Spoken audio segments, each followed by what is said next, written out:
My name is Jonathan Diamond. I'm a coordinator with the Lee County Office of Emergency Management.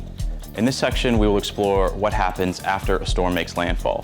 We're going to focus on the types of conditions and potential disruptions that you can expect and the types of protective actions taken by the county and first responders to safeguard life and property. Before we discuss the post-landfall phase, it is important to note that during landfall, people often make the mistake of confusing the period of time when the eye wall is passing over them with the end of the storm. This can be very dangerous because when in the eye wall of a storm, conditions can appear relatively calm, but this can rapidly change to life-threatening within minutes. Before going outside, make sure to check local TV or radio to verify that it is safe to do so. Once the storm is passed, the county's first priority is addressing life safety concerns. This starts with conducting search and rescue operations in the most heavily impacted areas and systematically checking homes and buildings for survivors. Other immediate response activities include deploying specialized road clearing teams that consist of state, local, and private contractors. These teams will go out into the community, starting with the most crucial traffic arteries, and move debris off to the side of the road so that rescue teams and first responders can access survivors. Additionally, preliminary damage assessment teams will begin canvassing neighborhoods and conducting windshield or quick view assessments in order to document the number of homes and buildings that have been damaged or destroyed in the storm. These assessments will in turn be used to request federal assistance, which will allow survivors to begin submitting requests to FEMA for individual assistance. Once conditions allow, utility crews will begin power restoration efforts as well as lift station and traffic light repairs.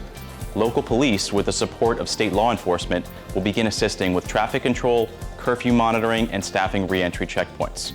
If grocery and big box stores are unable to reopen and provide a reliable source of food and water, the county will establish points of distribution, or pods, where the public can go to pick up food, water, and other essential items.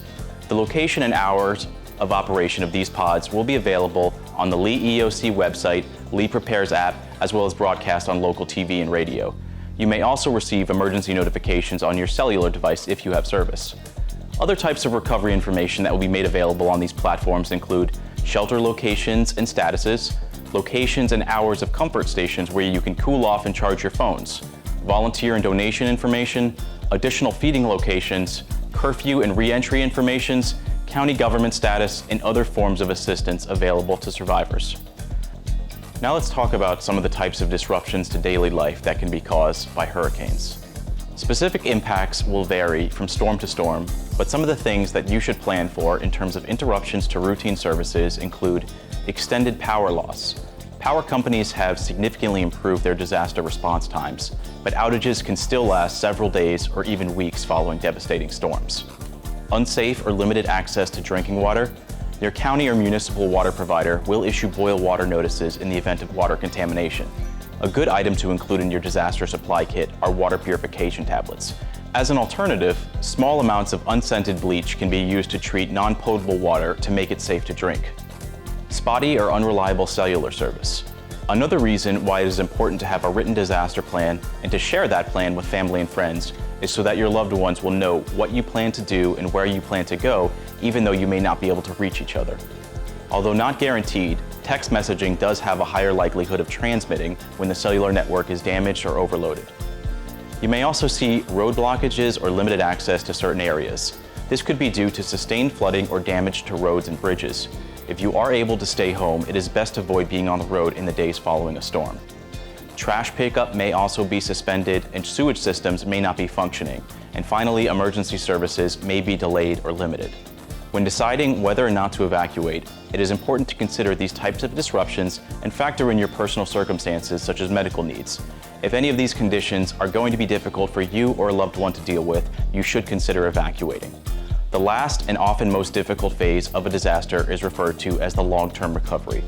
This is when uninsured or underinsured families affected by the disaster require assistance with things like temporary housing, financial support, and assistance with rebuilding or repairing their homes.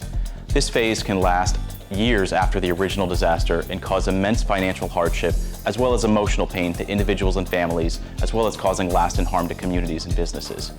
To address the unmet needs of the impacted community, partnerships between government, nonprofit, volunteer organizations active in disasters, as well as local businesses and community organizations are struck, and a long-term recovery organization is established.